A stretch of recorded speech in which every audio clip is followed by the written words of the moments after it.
କଳାହାଣ୍ଡି ଜିଲ୍ଲା କକ୍ସରା ବ୍ଲକ ଅନ୍ତର୍ଗତ ମାଝିଗୁଡ଼ା ପଞ୍ଚାୟତ କାର୍ଯ୍ୟାଳୟ ପରିସରରେ ଆଞ୍ଚଳିକ ଡମ୍ବ ସମାଜ ଭବନ ନିର୍ମାଣକୁ ନେଇ ସମାଜର ଦୁଇ ଗୋଷ୍ଠୀ ମଧ୍ୟରେ ଦୀର୍ଘ ଦିନ ଧରି ଚାଲିଥିବା ବିବାଦକୁ ନେଇ ଆଜି ଏକ ସାମ୍ବାଦିକ ସମ୍ମିଳନୀ ଅନୁଷ୍ଠିତ ହୋଇଯାଇଛି।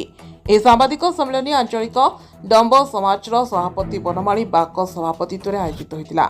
ସମ୍ମିଳନୀରେ ସେ କହିଥିଲେ ଯେ ପୂର୍ବ ସରକାର ସମୟରେ ଆମ୍ବେଦକର ଭବନ ନିର୍ମାଣ ପାଇଁ ସରକାରଙ୍କ ପକ୍ଷରୁ 15 ଲକ୍ଷ ଟଙ୍କା ଅନୁଦାନ ମିଳିଥିଲା। ତେବେ ସମାଜର କିଛି ମୁଷ୍ଟିମେୟ ବ୍ୟକ୍ତି ନିଜେ ଭବନ ନିର୍ମାଣ ପାଇଁ ଦାନ କରିଥିବା ଜମିକୁ ନିଜ ବ୍ୟକ୍ତିଗତ ମାଲିକାନାରେ ରଖି ଆଞ୍ଚଳିକ ଡମ୍ବ ସମାଜର ନିଷ୍ପତ୍ତି ବିରୋଧରେ ଯାଇ ଅନ୍ୟ କିଛି ଗୋଷ୍ଠୀକୁ ନେଇ ବିବାଦ ସୃଷ୍ଟି କରିଛନ୍ତି ବୋଲି ସେ ଅଭିଯୋଗ କରିଥିଲେ। ଏହି ବିବାଦକୁ ନେଇ ଆଜି ଆଞ୍ଚଳିକ ଡମ୍ବ ସମାଜ ପକ୍ଷରୁ ନିଜ ମତ ସ୍ପଷ୍ଟ ଭାବେ ରଖିଥିବା ବେଳେ ବେଆଇନ ଭବନ ନିର୍ମାଣ ସମ୍ପର୍କରେ ପ୍ରଶାସନ ନିକଟରେ ସ୍ପଷ୍ଟୀକରଣ ଓ ଉଚିତ ପଦକ୍ଷେପ ନେବାକୁ ଦାବି କରାଯାଇଛି। କଳାହାଣ୍ଡି କକ୍ସରାରୁ ରିତେଶ କୁମାର ମୁଣ୍ଡକ ରିପୋର୍ଟ ପଲିଟିକାଲ ଖଟି ଓଡ଼ିଶା। प्रथमे मोर ना हूँ धवलेश्वर नाग। मु आंचलिक डम समाजर साधारण संपादक अच्छी। आज आम प्रेस मीट करिवार मुख्य उद्देश्य होची जे आमर आंचलिक डम समाजर सभागृह को अम्बेडकर भवन हिसाब रे तैयारी करबा पई आमको 15 लाख टंका आसीछि। आउ जमीर विवाद पाई से घर कामटा वर्तमान स्थगित थिला। वर्तमान सुधा किसी समाधान न होउणु जैनिक जड़े व्यक्ति सेठी घर तैयारी करुछंती।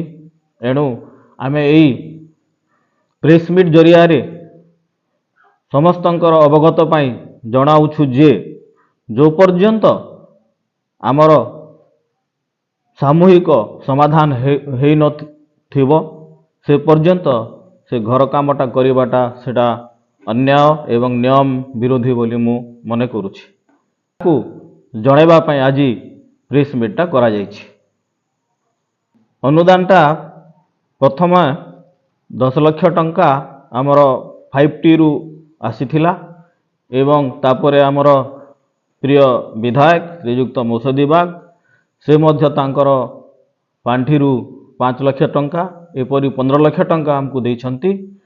आउ से 15 लाख टंकाटा जगार विवाद पाई वर्तमान विनियोग हो पारुनी एवं ताकू जोटा भी अर्थ विनियोग हेबो बा घर कामटा तैयारी हेबो से ब्लॉक रो आंचलिक डम समाज रो जरिया रे हेबा कथा। ताकू से माने भूकेप करी जड़े दुई जन व्यक्ति से जबरदस्ती से ही जगार घर तैयारी करुछंती ठिका हिसाब रे। तैयारी होउचे गोटे जगार 15 लाख टंका रे एवं आ गोटे जगह भी आमर नियरेस्ट पंचायत जोटा कि काउडला बॉर्डर रे सेठी मध्ये आ गोटे भवन तैयारी होइछि। दुईटा जगह भवन ता आमर स्थगित थिला किंतु एई कोक्सरा भवनटा को से माने समाधान नई होउनी जमीर सीमा निरूपण हला परे भी तक समाधान न हेइथिबा रु भी से माने वर्तमान जोर जबरदस्त घर काम करबा पई चेष्टा चलैछंती एवं समाज को भ्रुकेप करी आमे ही निजे किछि बोली से माने निजको निज जबरदस्त आमे भेटिलु। प्रशासन कहले जे प्रकृति तांको आमे कोनोसी मौखिक हिसाब रे किमा रिटर्न हिसाब रे वर्क ऑर्डर आमे देनु। से माने तांको मन को मन किपरि भाव रे मटेरियल जोगाड़ कले एवं घर तैयारी करछंती सेटा तांकर भूल। आउ से सेंती जगह रे केबे भी प्रशासन साहाय्य करि परिबनी कारण सरकारी अनुदान केबे मध्य व्यक्तिगत जमी उपरे हेई परिबनी बोली से टोटाली मना करिछंती। तो दुईटा आमे चाहूछु किंतु जो 15 लाख टंकाटा अछि सेटा निश्चित भाव रे कोक्सरा रे ही खर्च हबो सेटा आमे मानुछु। किंतु पैसा खर्च करिबा आगरु कोक्सरा भवन पाई जो जमीर विवाद अछि सेटा समाधान हबार उचित। कोक्सरा आंचलिक डम समाज को नहीं गोटे जमी विवाद लगी जोटा कि भवन अच्छी से भवन उपरे टे जमी विवाद अच्छी व्यक्ति विशेष जगह थिबारु डम समाज एवं से व्यक्ति जगह को नहीं किसी ଅସନ୍ତୋଷ ହେଇଛି, ଯୋଉଟାକି ସେଇ ଜନୈକ ବ୍ୟକ୍ତି ଯିଏ ଦାନ କରିଛନ୍ତି ସେ ବର୍ତ୍ତମାନ ରେଜିଷ୍ଟ୍ରେସନ କରିଦେଇନାହାନ୍ତି, ତାକୁ ନେଇ ବର୍ତ୍ତମାନ ବିବାଦ ହେଇଛି। ତେଣୁ ଯେଉଁ ଭବନ ଅଛି ସେ ଭବନଟା ବର୍ତ୍ତମାନ କାର୍ଯ୍ୟକାରୀ ହେଇପାରୁନାହିଁ।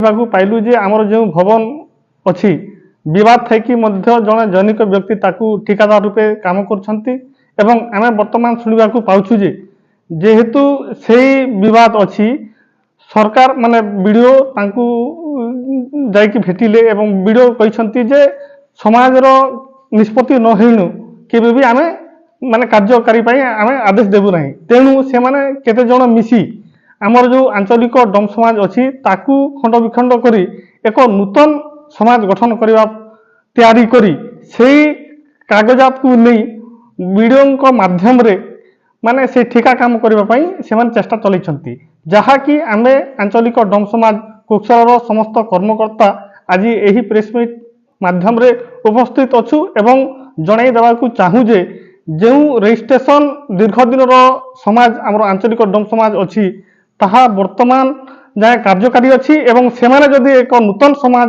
ଗଠନ କରିବେ ତେବେ ତାହା ଆମେ କେବେ ବି ଗ୍ରହଣ କରିବୁ ନାହିଁ। ଏହି କମିଟି ଏହି ପୂର୍ବତନ ଯେଉଁ ଆଞ୍ଚଳିକ ଡମ୍ ସମାଜ ଅଛି ତାହା ଯଦି ଡିଜଲ୍ଭ ନ ହୁଏ ସେ ପର୍ଯ୍ୟନ୍ତ ସେଇ ଏବେ ଯେଉଁ ନୂତନ କମିଟି କରିବା ପାଇଁ ଯେଉଁ ଚେଷ୍ଟା କରିଛନ୍ତି ତାହା କେବେ ସ୍ୱୀକୃତି ଦିଆଯିବ ନାହିଁ। କୋକସରା ଆଞ୍ଚଳିକ ଡମ୍ ସମାଜର ସମସ୍ତ ଜନସାଧାରଣଙ୍କୁ ଜଣାଇ ଦେବାକୁ ଚାହୁଁ ଯେ ଯେଉଁ ଜନୈକ ବ୍ୟକ୍ତିମାନେ ଏହି ଡମ୍ ସମାଜ ଆଞ୍ଚଳିକ ଡମ୍ ସମାଜକୁ ଖଣ୍ଡ ବିଖଣ୍ଡ କରିବା ପାଇଁ ଚାହୁଁଛନ୍ତି ଏବଂ ନୂତନ କମିଟି କରିବା ପାଇଁ ପ୍ରୟାସ ଯେଉଁ ଜାରି ରଖିଛନ୍ତି ସେମାନଙ୍କୁ ଆପଣମାନେ ବିରୋଧାଚରଣ କରନ୍ତୁ ଏବଂ ପୂର୍ବ ସମାଜ ଯେଉଁମାନେ ଆପଣଙ୍କ ସମାଜ ସେବାରେ ନିବୃତ୍ତ ଅଛନ୍ତି ସେମାନଙ୍କୁ ସହାୟକ ହୁଅନ୍ତୁ, ସହଯୋଗ କରନ୍ତୁ ଏବଂ ଏକତାର ସ୍ୱରରେ ଆପଣମାନେ ସହଯୋଗ କରନ୍ତୁ ବୋଲି ମୁଁ ଅନୁରୋଧ କରୁଛି। PRGI ସ୍ୱୀକୃତିପ୍ରାପ୍ତ ଓଡ଼ିଆ ଖବରକାଗଜ ଖବର ପଛର ଖବର ଏବଂ ଆମ ଡିଜିଟାଲ ପ୍ଲାଟଫର୍ମ ସୃଷ୍ଟି ନ୍ୟୁଜ୍ ଓ ପଲିଟିକାଲ ଖଟି ପାଇଁ ଓଡ଼ିଶାର ସମସ୍ତ ଜିଲ୍ଲା, ବ୍ଲକ, ମହାନଗର ନିଗମ, ମ୍ୟୁନିସିପାଲିଟି ଓ ଏନ୍ଏସି ଅଞ୍ଚଳରେ ସାମ୍ବାଦିକ ଆବଶ୍ୟକ।